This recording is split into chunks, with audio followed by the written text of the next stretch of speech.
Just cash. Oh boy. Here we are. Here we are. Shit. Here we are. Here we are. Let's go. Welcome back. You already know what time it is. Coming at you a little Wednesday action with Just Cash. Hey, welcome. Pull on up, have yourself a seat. We're going to talk a little bit of college basketball today and hopefully win some money tonight. Oh, yes. Joined by Underrated. What's good, man? How are you? Well, Jackson Kohler. I don't like to say anything bad about people, but boy, oh boy, he's in the banned players list channel for me. Had all kinds of good plays hit last night, and then Jackson Kohler, all we needed was your 10-point alt, and you just lost control of your life and had 2 points. Barely shot the ball. Disgusting display of basketball. They won the game, so he's fine, but I didn't like that. I'm not playing him anymore. I didn't like that, but we learned a lesson, and we keep it moving. And our unders hit, and the one under that didn't hit was so unlucky in overtime. So you look at it, the feeling wasn't as good as it could have been, but I think we still did good, and we made some good plays. So we just need a little bit of luck, add it on to the good plays, and we're going to get there. Let's do it. I'm ready. Yes, sir. You know, at least we were able to break even. It was a bit unfortunate, you know, as you said, with the overtime. And then the Vanderbilt and Arkansas game, you know, Duke picked up those 2 early fouls, and then the game ended up blowing out. So, you know, we had a couple of pretty solid reads, still unfortunate outcomes, but the early games at least were really kind to us. So shout out to those unders, man. I mean, those were some smackers, and we also cooked up a lot of plays on stream as well. So if you guys were able to get any of that, especially that late news on Max, that 17.5 under was pretty well sweat-free, to say the least. So we made some good moves, and I know I had one underdog play that I built on stream. It was like Christian Anderson, Bruce Fantasy, and then Max McKinnon under. So if you guys were able to tell any of that stuff, hopefully you made a little bit of money, or at least didn't lose anything on the day. So yeah, unfortunate. I mean, it started out great, right? Wilkerson, smash. Max that you found on stream, smash. The other under was at the end of the first little part of the games. That was just super unfortunate. But like you said, Christian Anderson went crazy. We had some good looks, man. Let's do it again. Let's do it again. We just got to catch the right day. We can't have a Kohler 2-point excursion anymore, bro. No more of that. No more, you Kohler. We're not doing that. No more of him. Nah, no more of that. But we back at it. It's a new day. So let's give everyone here just a second. I think we can go ahead and get caught up on a few comments, or I see Q-Donkey's in here as well. Oh, yeah. He's not very happy with the 12 free throws. And that's what you were saying last night, too. You were like, bro, career free throw night. Like, yeah, that's the kind of stuff where I'm like, you know, it can make you emotional. It could. But then after a while, you realize, like, how long have we been doing this where that's just part of the game, man? You just got to let that slide off your back and keep it moving, man. You got to just let it go. Those things happen. And they happen the other way too.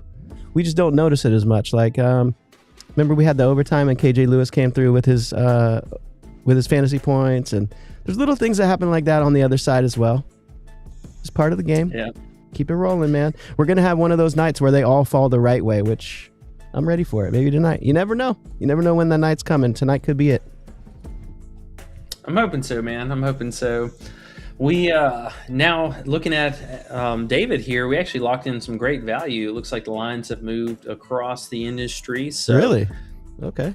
Yeah, this is what he should be at. And not surprised to see even all the sites kind of divided on going as far as to the 15.5 line all the way up to now. I mean, it looks like PrizePicks has the best at 17 flat, but we saw this last night. It really just stood out for, you know, a few obvious reasons, but the number is just way too high. I mean, I get Bros coming off of 2 really impressive games. One of them really good matchup, and then, I mean, Penn State's still a pretty decent matchup in its own right, but Yeah, line was way too high. I mean, we're talking somebody who really is just averaging barely 15 points a season, and that's coming solely off the back of these, massive spike performances, which I'll give him credit, at least against the Michigan game, that was quite surprising, being able, for one, the team put up 83 points, but also him just going absolutely absurd from three, which is, I mean, really his only game. I mean, this dude has limited to no mid-range, no inside the paint presence. He's a real tiny guy, too, for basketball standards. I mean, he's only 5'11", so not a big guy whatsoever. He's not trying to get down and dirty and do any of that. I mean, dude's just pulling from three right now. So his two biggest problems all season is, one, the consistency, and then two, just being his time on the court. I mean, this is a player who has moved from starter to bench and come back now into the starting role, where, truthfully, the only favorable thing going on for him right now is Pharrell Payne was injured like 6 games ago, and he was one of their massive, offensive weapons that they had. But even in his absence, I mean, we've seen a lot of pretty pitiful performances from him.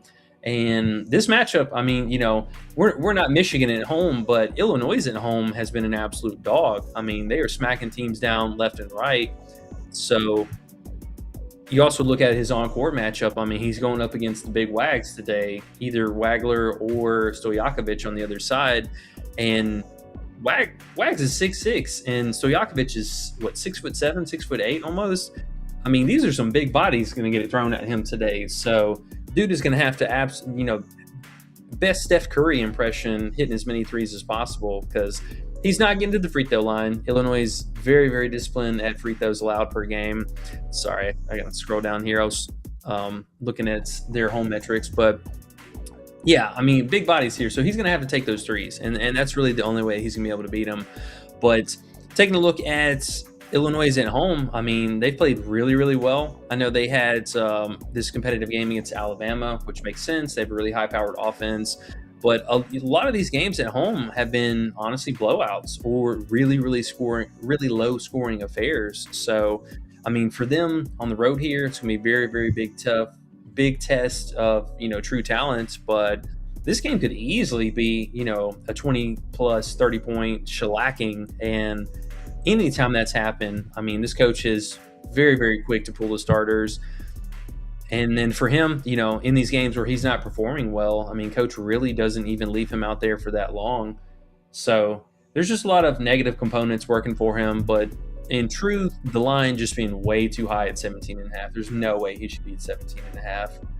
And for the matchup too, we talked about this the last night with Wilkerson, him going on the road, he just hasn't been able to do that on the season as a whole. But then what they're allowing on these road games, or the home team is allowing for the road teams, has been really, really marginal. So, if he beats us from three, it is what it is. There's nothing going to stop a player that goes out and shoots, 8 to 9 3 points per game. That's just unfortunate. But any of the scoring outside of that, I mean, has looked pretty bleak. And even in some of the games where he's had, 3 or more threes, that doesn't necessarily mean the production's going to be there either. So nothing is truly safe for him other than Pharrell Payne being injured. But in the last 6 games, I mean, only the last 2 games he's really done anything impressive. And these other games were really, really good matchups. I mean, UCLA, they have been terrible on defense. Indiana, not the best defense, especially them being at home. I would have expected more out of him here. And then Oregon, another road team that just plays really down to their competition. So there's nothing guaranteed with him. But I got to say, man, coming off of 2 unbelievably outlier performances, the 17.5, that was just way too high for him. So with that being said, it looks like the bookies do agree. They've already bumped him and adjusted him in a few places, or most of all places. So if you can still find it, great. If not, you missed out, and you want to make sure, check out the Discord. Still running 7-day free trial. And if you want a little bit of money or win a little bit tonight, make sure to hit that like button, hit that sub button down below, and turn those noties on. We appreciate you guys, as always. Help grow in the community. Yeah, dude. Coit. I thought it was Colt at first when I looked at that, but Coit it is. Yeah, man. 2 games. Look at the games before. Come on, bro. I mean, it could happen. he could get us, but 17.5 is too high. We'll say it's 17 flat on Prize Picks still. At least it says it is on Outlier. I mean, that's not a bad look still. If you're on old Prize Picks, I think it is. Let's see if they bumped it down. Yeah, 17. So, not bad. Oh, and they bumped down Wagler finally. I'm about to say They his did. 18.5. I was going to tell you that. Yeah, and Owe as well, 17.5 now too. Is he? Okay. Yeah. Well, on Underdog, I'm not sure about. Nope, not Prize Picks yet. Underdog is though. Underdog has and Caleb Williams bumped down to 19.5. Funny, Tremont Mark is now 14.5. He's up there, but Caleb's 19.5. Underdog's just going down. All the plays under. Aberdeen 13.5 still, but yeah, we got some interesting plays. Q Donkey got a few plays to look at as well. Let's find a few plays here now today. It'll be fun if we can. I know we have talked about a few things, but we haven't locked them in yet. Yeah, and I got a couple of plays at least just on the radar for you guys too. I guess let's talk about here. Let's talk about this one play just because we do have some kind of pending injury news and at least something we can keep, back pocket, finger on the trigger, if you will. But two players that kind of stood out for this midday news. Malik Moore for Xavier picked up a midday Q tag, and he's at risk of missing his first game this season. So that's going to do a couple of things here for us. There's my injury news. Trying to find that. It's going to do a couple of things for us. Mostly, I think the starting role for whoever the point guard is going to be, that should shift around a little bit. Now, he's not your typical traditional point guard, but he does pick up a pretty high amount of them. They basically run the offense through him, Anderson, and Trey Carroll as kind of a trio for ball handling duties. But I mean, last game he had 9 assists, and on the season he's averaging about 4. But mostly the production. I mean, we've seen his scoring volume, and this is Malik, the guy who's going to be out today. His last game or games over the last month now, he's seeing double-digit field goal attempts, and the usage rating really taking a huge step forward. So we get a little bit of a void to fill. Essentially double digits. We'll say 10 to 11 field goal attempts going to be dispersed out between the starters. So 2 players really stood out for that. One of them being Trey Carroll, which the books kind of already had his lines a little bit higher today to begin with. He's torn between either the 32 fantasy, just because he does it all, or even just the 26.5 PRA. His last game, I think he had 4 or 5 blocks, so that number looks a little bit inflated for the fantasy. But generally on the season, I mean, he is good for about 2 blocks or steals, but he does come with a few turnovers. Add in the extra usage, we could see maybe one more turnover in the mix as well. But he stood out for just, the consistent player, consistent shooting.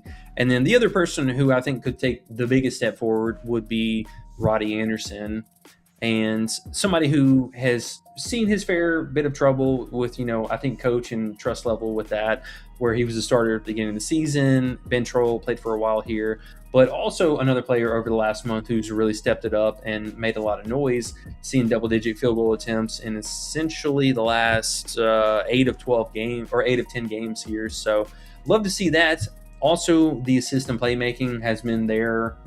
The RA, I think, is fair to, kind of factor in, but they have him at 12.5 points right now and 14.5 PA. So that was one at least I kind of wanted to highlight. The PA in particular really stood out for me because he does see those few spikes. And then also with the point guard being out tonight, he could run more of a traditional point guard style or be that point guard, bringing the ball up and setting the offense. So not the scariest matchup. I know on a personal level, I try not to target Creighton too much just because, like I said last stream, they hold everyone to basically their season averages. But add in, at least another maybe 4 or 5 field goal attempts for him, and this number, at least from the scoring aspect, could look a lot more clean. The books haven't adjusted anything yet because I don't think we got an actual injury designation. It just says undisclosed. It doesn't actually say what the injury is, so keeping this in the back pockets. Likely just a half unit play because, again, Creighton, I don't like to play much against them if I can help it, especially at home. But this PA really kind of stood out for me. And I think the minutes look a lot more secure here, probably closer to 30 minutes. But just in general, I mean, any games that he's played 25 or more minutes, this has looked really solid. So I got to assume excuse me, I got to assume he's at least going to play 25 minutes tonight. And if that's going to be the case, then, this is kind of what we're looking for. Yeah, 14.5 PA looks like that's pretty attainable there. Maybe we could wait for the starting lineup before you lock it in. I know finding lineups isn't always easy, but if we tried to figure out, other dude's out, Roddy's in, and say they started him at point guard, basically, like say they bring in another, forward or whoever starting, they don't bring a new point guard up, and Roddy's getting those real assists. That could be a smacker. They really let him handle the ball a lot more, I think so, man. And another thing too is if with him being out, their backup guard was already out for quite a while for the season, so they are a little bit more short on depth just as a whole. Let me see who the only other potential backup they could even play here is. I'm sure somebody with fairly low court minutes. Let's see. We got Walker, and then this guy doesn't play any minutes.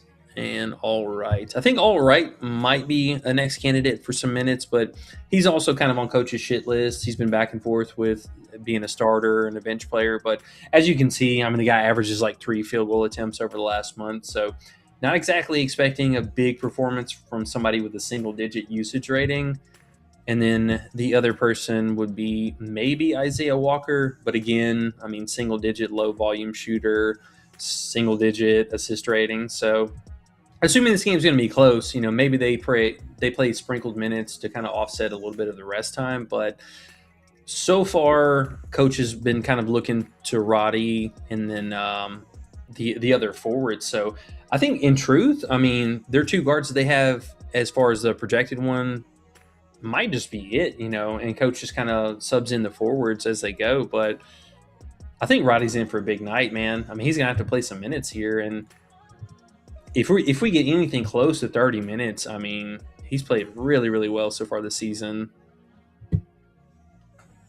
And he hasn't started, so he didn't start the last 2, but you're thinking, what's the other dude's name? I always forget Malik. it. Oh, Malik Moore. If he's out, and Roddy starts, maybe we can lock that in. 14.5 PA. What do you think? We could put an asterisk by it. It's pretty low. Yeah, let's go ahead and at least put it on the list. That way we can have it fired up, or people aren't scrambling if we get the news. Because let's see, what time does that game start? Okay, so this is the normal slate time. So we should get that news. Honestly, within the next hour or so.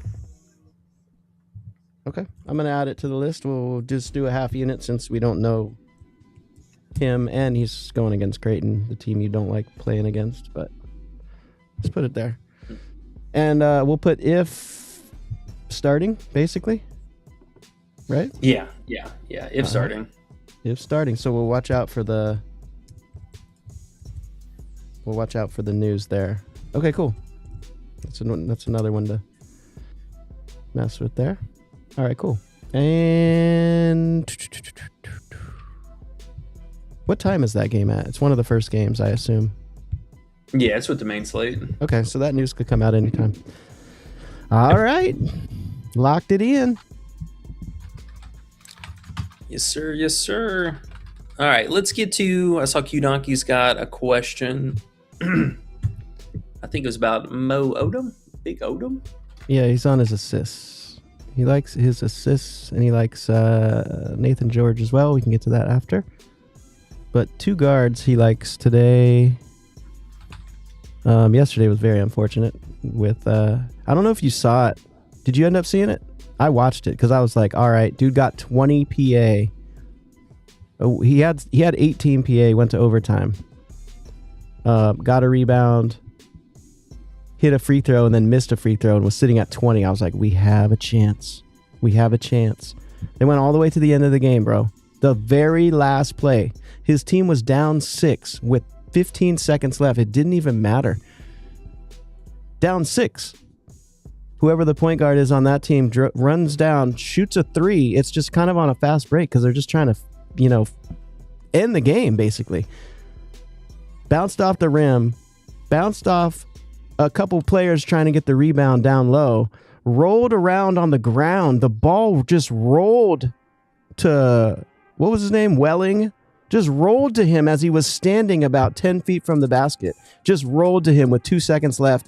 He picks it up and just shoots it up at the buzzer and it goes in. They called that a rebound. And then he just made that at the buzzer and they didn't even L. But anyways, I digress.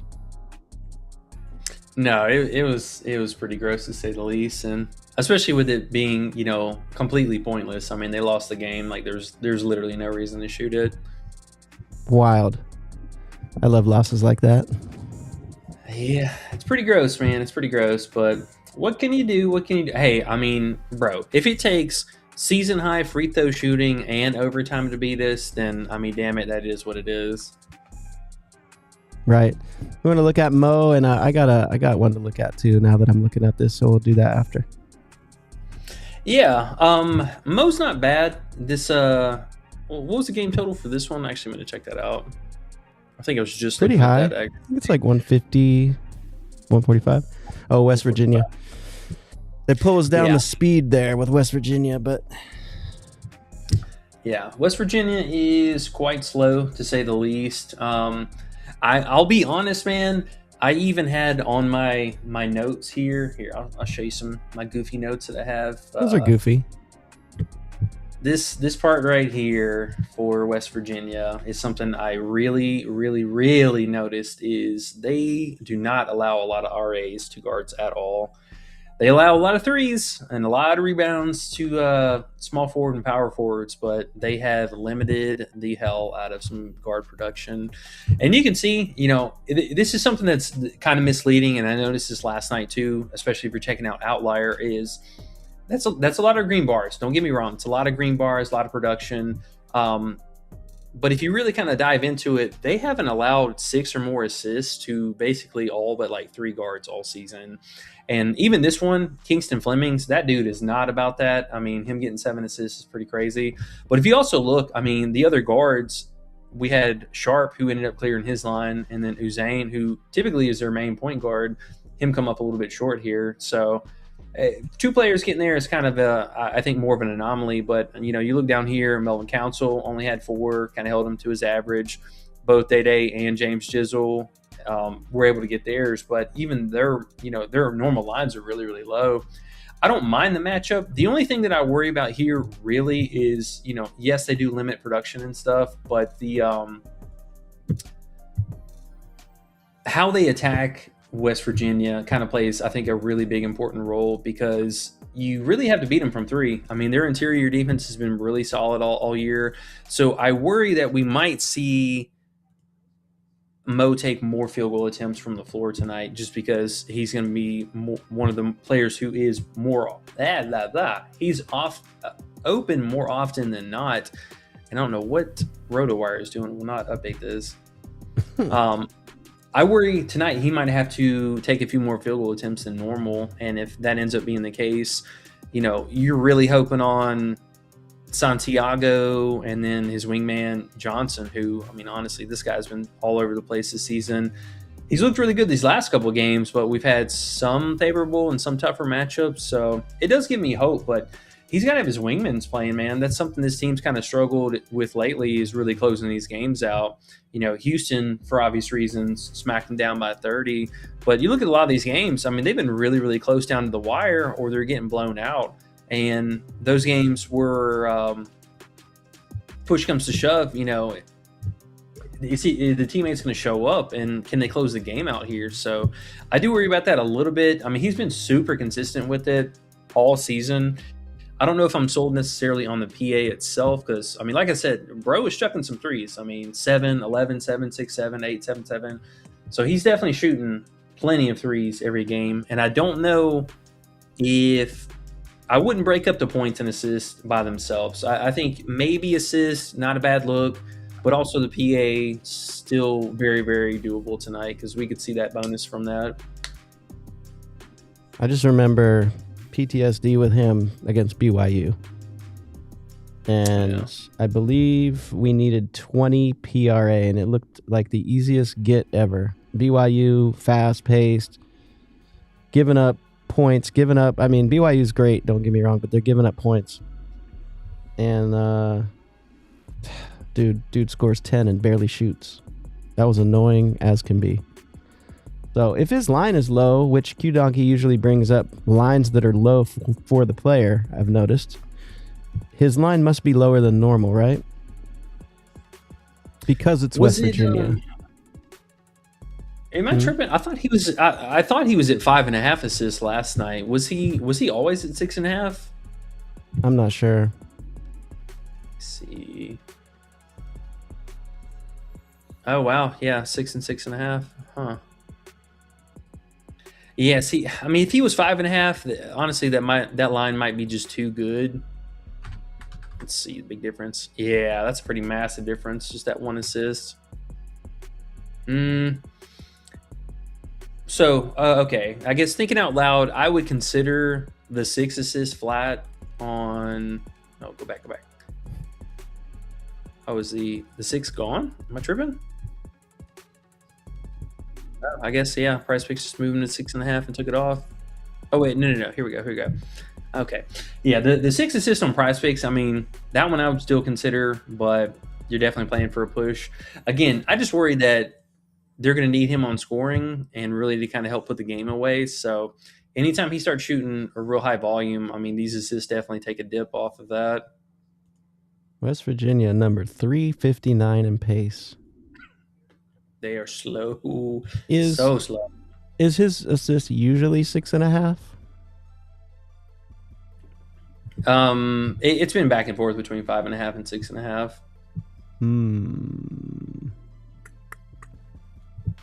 A tough one. What's his PA? He's good for 6, but 22 flat. He was 21.5 earlier, so it looks like the books did bump him up. It's a tough one. It is, man. It is. I mean, he plays a little bit better at home, but again, this could be a snail pace game. I wouldn't be surprised to see out and both teams put up maybe 70 points, but under 70 wouldn't surprise me at all. Yeah, Arizona State's just used to running so much. Look at that. They gave up 103 to Houston. That's crazy. Yeah. 104 to BYU, 95 Colorado, 90 UCLA. Like, they're giving up. That's why I was on the dude on the other side, bro. All Huffy. Arizona State just runs and gives up point after point. And who else is on West Virginia that's going to score? I mean, honestly, it's just Huff and then Laureate, Jasper Floyd to some degree, but gross. Yeah, Huff is the man. I mean, he's gonna huff and puff, and he's gonna blow some threes down because that's all he does. But interesting line movement on him. I guess since we're talking about this game, anyways, we'll just kind of dive into this. Y'all know I like me some Huff, man. He's been solid for us this year. I know he missed. He missed in the Houston game. We were messing around with that, but he came through this last game and they had him at 13.5. But the industry a little bit divided on where his lines are. Whoa. Now we had Hard Rock and Sleeper even, for alt lines. I think even FanDuel has him for 15 or more as well, but minus 165. He's minus 170 on 365 as well. So the odds could definitely be better, but I mean, we couldn't ask for a better matchup here. As you mentioned, Arizona's just giving up 1 million points right now, and they play at a really high pace. So mega pace up for this side of, at least offensive purposes. And great 3-point upside too. I mean, they've been allowing a pretty high clip from 3 and beyond the arc. And I talked about the last couple streams too, man. He's getting to the free throw line a bunch more frequently. And we've seen multiple free throws over the last month in all but one game or all but 2 games. And he's just taking a really high amount from 3, and he's hitting a lot of them. So still averaging about 4 3-point made per game. He still plays an ungodly amount of minutes every single game. This last game, I was kind of surprised to see him play 30 flat, but he also their team was scoring pretty well as a whole, so he didn't have to take an unreal amount of shots. But this matchup, I think they're gonna really have to lean on him here. So we didn't have it on the list or official just yet, but it was one that really, really stood out for, especially this line difference here. 16 and a half, 14 and a half. That's a big difference. Can we and feel more confident than Jacqueline Kohler, because we liked it, but now in retrospect, F that kind of play. But can we go to the ESPN alts and go Huff 12 points, 12 plus, and Odom 15 plus PA? Yeah. No, I feel super confident about that. I mean, the 12 plus should be really high hit rating. Yeah. And Arizona State is a great team, I think, to attack here for him to get 12. Like, what are those times when he didn't get 12? Who was he playing in there? They were all blowouts. Okay. Blowout, mega blowout, and then this was his worst shooting performance of the year, and it was also a blowout. Okay. So think about it like this. When we were talking about which plays here do we want to put our money on and really go after, the guys that they go to in the end of the game, or the guys that they go to in general. The game is slower because it's West Virginia. Obviously, Huff's on West Virginia, so he's used to that. This is his scoring with this low ass game, so this is fine for him. Arizona State's a great up pace game for him. So 12 plus feels amazing, right? We can't even think that he's not going to score 12. Oh, bro. I mean, I feel pretty confident about it. Most of the players who are any kind of volume shooters have really seen a lot of success. If you look at some of the players who've gotten here, Rob Wright, we know him, Richie Saunders, and then we have Nate Johnson, not Nate Johnson, Haggerty, another high volume shooter. Bradley came up just shy of it. I think he got in foul trouble or something early in that game, but Flemings, Uzain is not a high volume shooter, and he's still able to put up 16, and he has no 3-point shot recently, so that's kind of surprising to see. But game on the line, they've been going to Huff over and over and over and over, and we saw this last game. He did come up a little bit short, but something I still think could have played more minutes. 30 minutes was pretty bashful. He's easily playing 32 or more in most of the competitive games, or literally all the competitive games. So another season first here, which is kind of, a bit of a head scratcher, but everything else, typically he just plays 30. You see how high the bar slides right here because they know he plays so many minutes. But even just playing 30 minutes a game, bro's still averaging almost 18 points per game. So this is a nice little discount. Yeah, man. I'm trying to think. Maybe we should play one with his 12 plus and one with his 15 plus. Maybe one with his 16 and a half and just say F it, but I don't know. That's on you for your Huff love or not. But I woke up, your Huff love. I woke up, or maybe it was last night even, and I looked at it. I was like, Huff against Arizona State, coming off 2 games where he didn't necessarily get there. Feels like a pretty good spot for him. No, honestly, dude, I like it. The notes that I have for Arizona State was really, they're giving up a nice little cap on free throws, but it's mostly the threes. And then any player who's had 10 or more field goal attempts versus them, the success rate has been extremely high, damn near 100% hit rating. So, assuming he takes just his normal 10 to 12 field goal attempts like he's been for a while now, outside of last game, mix that in with a few free throws. I think we're getting 15 here, man. 12 plus. Odom 15 plus PA. Minus 278. Yeah, we could split, a unit between, say, like doing a half unit on the full game line and then a half unit with one of the alt lines that we parlay with, and still be able to come out with a solid unit. So one at 12 plus and one at over 16 and a half. No, let's do the 15 or more, because that one I think is going to be a little bit more accessible to most people that have books. Or yeah. No. I just meant in general, like if we do the other ESPN play. But yeah, so you want a 15 plus on the list, like old Bruce. I think so, man. I think the 15 or more people should have access to that in one form or another. I wanted to look at Prize Picks actually, what their payout was. See, they're not offering that. That's funny. Prize Picks is holding back today, man. We ain't got alts for anything. They know. Look at Mark. Look at Tremont Mark at 15.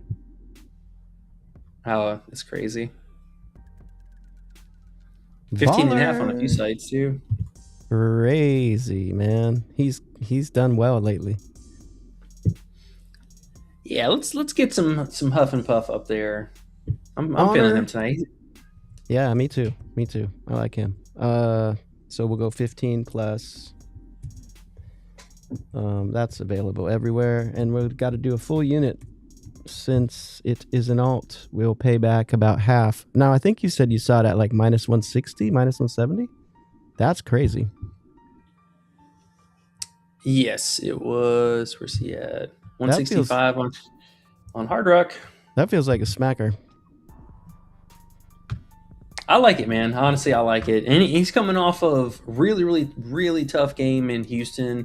And then I think just missing out, even if dude played 2 more minutes like he should have, I think he was getting another bucket or another free throw. Did he miss a free throws? No, he's perfect from that. He just took a lower shot volume. But every one of these games where he's put up a stinker, I will say bro has come out with the hammer the next game. 6 points here, 17 the following. 6 points here, 24 the following. 8 points here, 15 points the following. And that was almost a 22-point blowout. So, assuming it's a close game, man, I like it. Dude's going to be out there. I like it. You talked me into it. I talked me into it, whichever. Good. Okay, so American odds minus 165. Decimal odds 1.61. Yeah, I mean, if you saw that 14.5, 1.61 on any of these fantasy sites, you want to snatch that up. So let's add that to the list. Bingo, 1.61. And we will move that to the top, no? Because it is the full unit play. Big Huff to the top of the list, baby. Let's go. Okay. There we go. Yeah. And then, so Q Donkey says, Odom assists. We talked about that. Do you want to talk about Nathan George now? He's brought up some Syracuse, or were you talking about Aberdeen? No? Me? Okay. Yeah. I thought you had it on the screen you were going to talk about him, but let's talk about Nathan. I know Nathan George has pissed me off back in the day, and I couldn't play him because he's just so, I don't know the word. He doesn't go to the hole, or at least he didn't when I was watching him a few times, and he just annoyed me. I didn't want to take his over anything. He just doesn't really want to shoot, but lately it looks like he's been doing better. Yeah, well, I mean, honestly, it's just his whole team is super frustrating. I view Syracuse exactly like Clemson. Tell me about Freeman, though. I had to play him today. I've been watching him lately. He's been going crazy. Oh, yeah, he's back from injury. I forgot about that. Yeah, I played his alt today. Yeah, Freeman is definitely one that I would consider playing, but George and Starling, honestly, kind of the same 1A, 1B. I mean, they basically do the exact same. Starling, a little bit more inconsistent with the three-point shooting, whereas Nathan, a little bit more consistent, at least for free throw or 3 points made. The only problem with him, his just in general shot volume, it's something I think is a bit concerning. It is still the same. Yeah, he doesn't look to shoot really. Yeah, and especially now with Freeman being back, 5 games? Q Donkey said losing to Boston College had him in shambles. Syracuse fan. Yeah. What is his lines? Or did we have a line? Oh, sorry, what was the prop? PA, I want to say. Let's see. What did he say? Where did I see that? PA, yeah.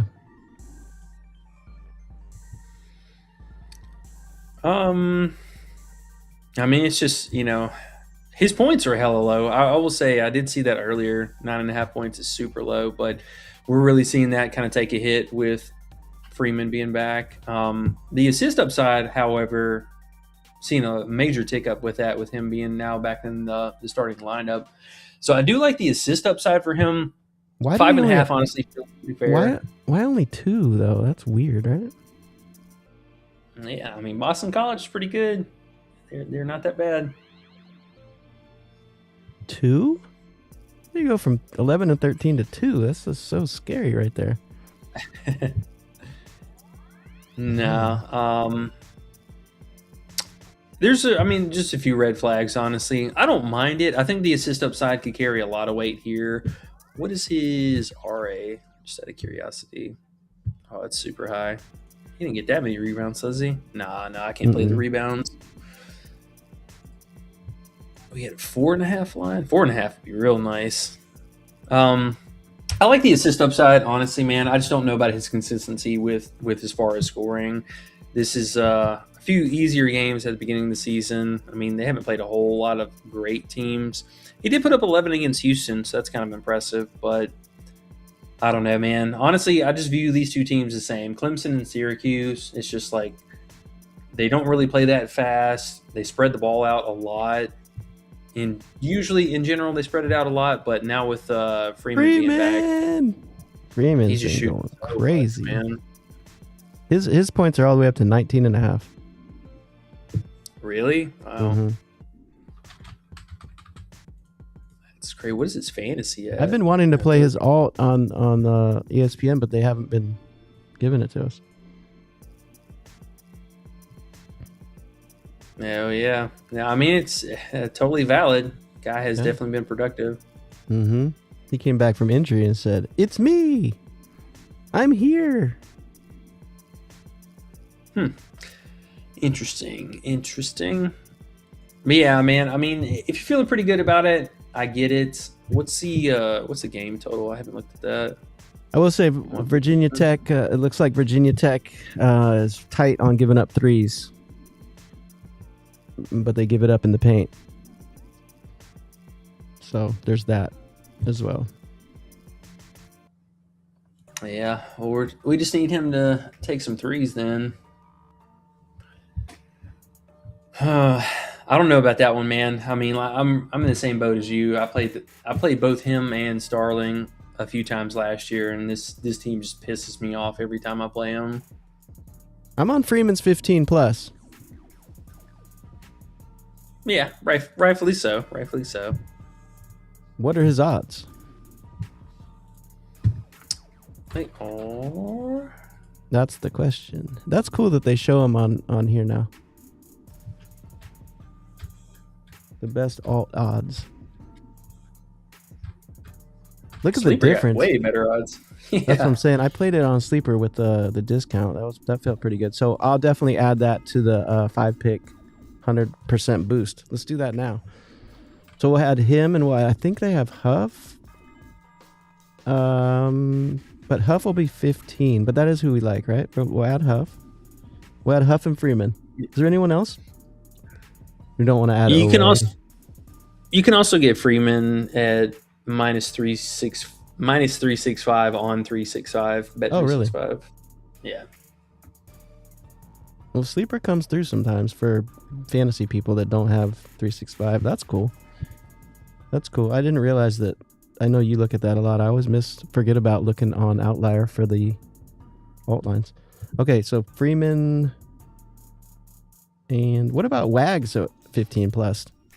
A little too high for an alt for him, huh? I mean, he should get there, but I feel something weird about that. Yeah, he's a little bit on up there, and this first game could be really interesting with assuming that he kind of moves more to the point guard role, but nothing set in stone. We haven't heard any coach talk about who exactly is going to be moving into that. I would think or assume they move Wags to the 1 and Stojakovic down to the 2, and then move one of the forwards in as the 3. But we don't know, and this could be also only having a week of practice, or not even a week of practice really. see, they played on the 17th, so 4 days ago, more or less. They might come out a little rusty on that kind of side of things. So, oh my goodness, I am parched. I'm looking at Huff's alts on here. They got Martinelli props up. Ooh. Well, the other guy I wanted to talk to you about was good old Steinbach. I know this matchup is tough. Who have we seen him against? I want to say we've looked at him in tough matchups, and he's actually done good. And his lines are low because of this matchup. Could this be someone we could sneak in here? I know I looked at his all earlier. I'm a little worried because of the matchup, like I said. But does Nebraska's undefeated. And they got some big boys down low. Some big corn-fed boys down low. It's going to try to push old Steinbach around, but what do you think? Fading him today? I mean, damn, for a regular line, they are really, really hanging the fruit out there for us. I mean, dude's only missed it twice all season. I mean, he's averaging almost 28, 29. We do know at least already that Claude is going to be out. Is he out? Yeah, he's out for season. Actually, he's done so. Oh wow, personal or injury? His ankle. Oh, wonder if they lied about honestly, I was about to say. Honestly, I think it's a bit of a mixture of both of them. But so the only big difference is we need to find out if Wesley Yates is going to eventually move back into the starting role. He's been back for 2 games now, but still playing pretty low minutes and honestly not doing a whole hell of a lot. That's what I'm saying. Other thing, even with him, bro, I don't think he's going to take anything away. I mean, he's just going to stand on the outside and shoot threes. It's kind of would be better to have somebody else Nebraska has to worry about, I would think. Yeah. No, I mean, and that's the best way to beat Nebraska is from beyond the arc too. Look at I'm sorry, I don't mean to cut you, but look at Steinbach's last 2 games. Michigan State and Michigan. He's still greened up.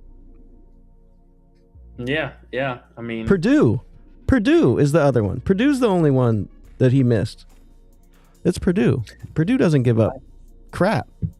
I think he got into a bit of foul trouble there, if I'm not mistaken, because he only played 20-something minutes. Michigan was the foul trouble. Oh, he had 3, so maybe in the first half or something. I want to say he had 2 fouls in the first half. I'm gonna fact check that real fast, but I mean, man, his line is low as hell. If he doesn't get in foul trouble, he's playing 35 minimum. He played 38 last game against Michigan State because they needed him in there. And if you score 17 against Michigan State with 9 rebounds, you did something. And then the game before, 11 points and 14 rebounds in 26 minutes. I mean, it's just about, does Nebraska scare you? A little bit. To some degree, because I mean, like you mentioned, they do have a lot of big bodies, and I mean, it is something. Okay, yeah, he did get 2 fouls with 6 minutes left in the first half. Where do you see that? How do you see that? That's cool. Oh, you can see first half on there, or what? Oh no, I'm just looking at the NCAA site. Gotcha. So he checked out here around the 6-minute marker, and then coach brought him back in with like a minute or 2 minutes left. Yeah, it was a minute and a half left. He was like, don't touch anybody. Yeah. I don't wanted to confirm that because I remember looking at that game because that was one that they had his line at 26 or 25 and a half, something like that, and he just barely missed it. Okay, well, last game Nebraska gave up 22 and 10 to Nick Martinelli. We know he's a anomaly, but still 22 and 10. If you look at Oregon, how many threes did Nick hit? Bunk Nick. Oh yeah, you're right on that, aren't you? Let me see. He hit only 2. He only shot 3 threes. He was 7 for 17 from inside the 3-point line. So I mean, if Nick can do it, We're not asking much. We're asking for an average game. We're asking for a below average game.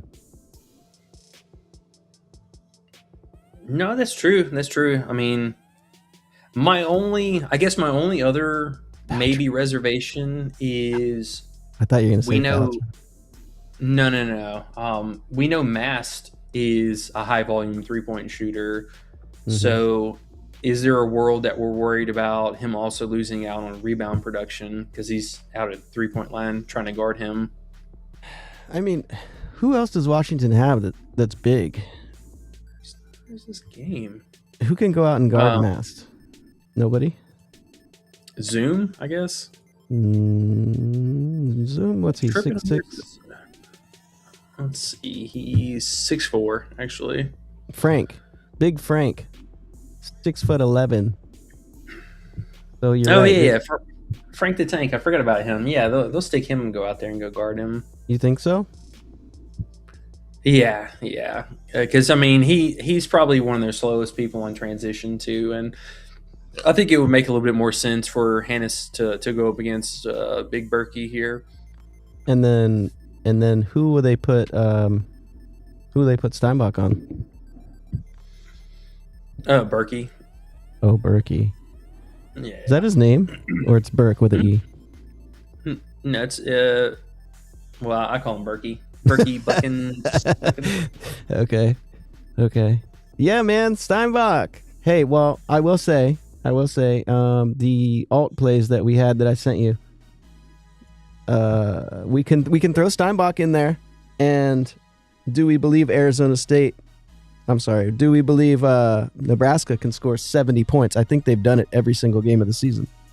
Does Washington scare us? Or do we have a play where we can feel like all 4 of those plays should be good?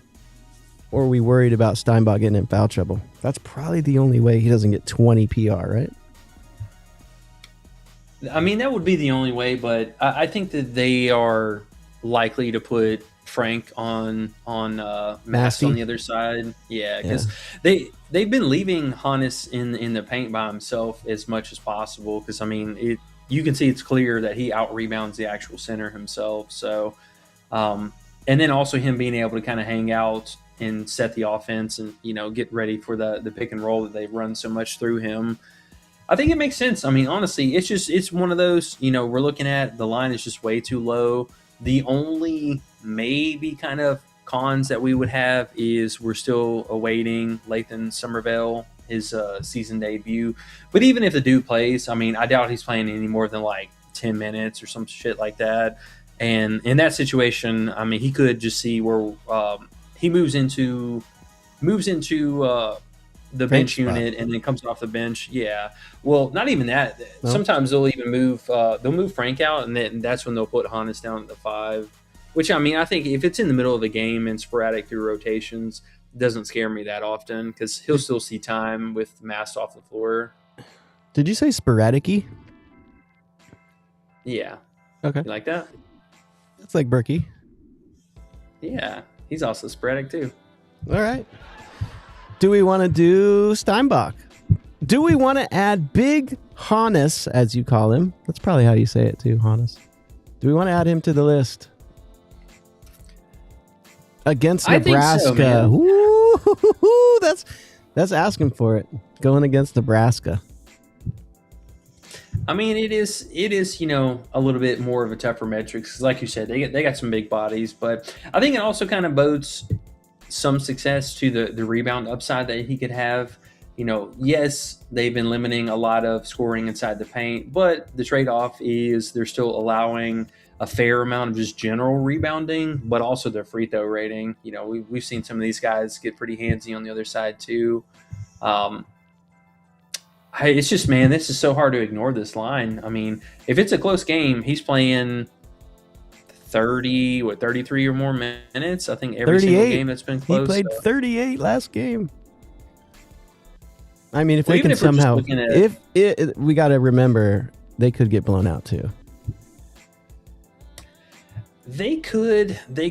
We are at Nebraska. They're traveling all the way from the West Coast. Oh man. one thing I gotta give them credit for, man. This team has not been blown out yet this season. That has not happened. But they haven't played Nebraska. They were at Purdue though, and actually played good. Yeah, I mean, bro, Michigan, Purdue, Michigan State. Actually, you're right. They've had a really tough matchups here lately. Yeah, this team's had a hell of a schedule. Uh-oh. I think I talked you into another one. I'm really scared because there's a few I've talked you into now, and if they don't come through, I'm going to go to bed sad. Because I'm going to be like, oh, man. Nah, man, I think honestly, we're just looking for an average outing. Assuming they don't get blown out here, we have seen at least 30 or more minutes in every single game from Hannes. And hey, we are the kings of the once a season miss or once this year miss, but bro is 100% for 30 or more minutes. Wow. If he gets 2 fouls in the first 5 minutes, what will you do? Will you throw your computer out the window? Or will you bash it with a baseball bat? Well, I got a nice PlayStation controller. I can just hurl right through my computer screen. All right. So hold on to that when this game starts. It's probably the late game, I assume, right? Oh, no, we're in Nebraska, so it's not going to be the late game today, huh? Good. It's a later, but I don't think we really had many late games. See how they dropped some Martinelli props on you while you were sitting here. You didn't know what to do with yourself. Martinelli! 25.5 points. I'm good on that. Give me that alt, though. Give me that alt. So what prop are we doing here for Steinbach? I know we're doing 20 PR alt. We're loving that. But what's the normal prop? Can we 25.5. 25.5 PR? No PRA, right? Oh, no. 24.5. This is a hell of a discount on FanDuel. Where else is it? 25.5 everywhere else? I think so. Looks like it's time for Eric's prop stop. Me to drop off a little bit of cheddar for Eric and to make a play for me on good old FanDuel. Old Eric in that North Carolina. Yes, sir. He doesn't have any alts on Price Picks. Oh, no, sure doesn't. Well, you got to get where the value is. So 24.5 looks like it's going to be the best. I imagine the 25.5 is really not that big of a difference. Yeah, I mean, we're talking one game difference here. So if you don't have FanDuel access, obviously you got to settle for that. But if you find any alts on him today, I mean, the guy's been proven. He's been pretty good. It's the Nebraska-ness. I mean, but like you said, Michigan and Michigan State back-to-back games and Purdue before that. I mean, 3 out of 4 games against 3 of the best defenses, and he still did good. So, well, actually, he only had 21 against Purdue, but he got in foul trouble, right? Yeah, that first half foul trouble, right. I think that's right. Really kind of hurt him because he was humming. He made the first bucket of the game, and then he had offensive putback, and then he came back in, was fairly productive, got a few rebounds, and then he had back-to-back fouls, and he had to sit for, almost 5 minutes of the remaining half. I brought up the play, and you looked at the stats, and it's on the list. Let's go! All right, bro. I didn't know he was that low. That's like a super discount. Click on the list. See if you like it. Ooh. How's that hit you? I like it. All right, is it going to be? These are like some winners. That's what I'm saying. Is this going to be 4-0 or what? I think so. And if you guys are a part of the Discord, we'll probably have some Bet Online stuff cooked up for you as well. So make sure you tap in, come hop in with the fam. We do got to say, nothing is guaranteed. We're not allowed to say, I think those are going to hit. Yeah, for sure. And then YouTube says, you're really not going to get anything now. No one's coming to your channel now. YouTube, AI, if you're listening, hi, I love you. I love you, YouTube, AI. We've been good. Let us out of jail. Come on, guys. We got 10 likes today. Oh, really? We used to smack 100 likes, bro. We used to get 50. YouTube, can you let us out? YouTube, we haven't done anything to you. We love you. All right. So we got 4 good plays. What else? Is that what we're doing here? Are we good to go with that? Anybody else got anything? Nope. Nothing in the chat. Yeah, I know we're about to head out here, so I guess we'll touch on just two or three real quick plays. KJ Lewis, just somebody we played fairly often this season. It is Villanova, but bounce back spot. He came up just a little bit short against UConn this last game. Fantasy line just still too low. I mean, we were playing him. We felt pretty good when he was at 27.5 fantasy for this little stretch here. So he was at 25 flat this last game, barely missed. 25.5 still, I think, very, very appropriate. The 3-point upside could be a little bit better. Well, it's a great 3-point matchup. He just doesn't shoot a lot of them. But I do like the rebound and free throw potential for that. Joshua Hubbard, another player in just consideration for this game total, pace, and all that good stuff. He is on the road, so he's been a little bit back and forth with that. But the 19.5 point alt looked pretty solid. And then I think also something that we could cook up like this, 20 or more PA if we get options for that. And then last two, sorry. I had 2 more for you guys. One of them, OA, I know, such a groaner of a click, but this is the matchup for guards to get right. Texas is just going to absolutely cook by PA guards. Don't mind Aberdeen. He was at 12.5 points. If that line is still available, that one looked a little bit better. His 16.5 PA was kind of taxed up between the 2 individual lines.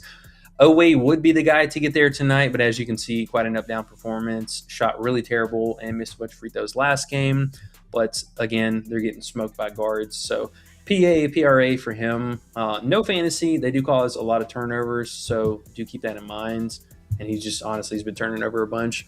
And then the last one is Ruben Dominguez. His 3-point specifically. It is at 2.5, but dude has been about that all season.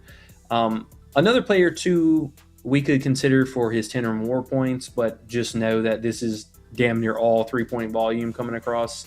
So he does shoot a very high clip from 3, basically just from 3, but those 2 lines kind of stood out for me. I like them all. Let's see what happens. Yes, sir. And small consideration for...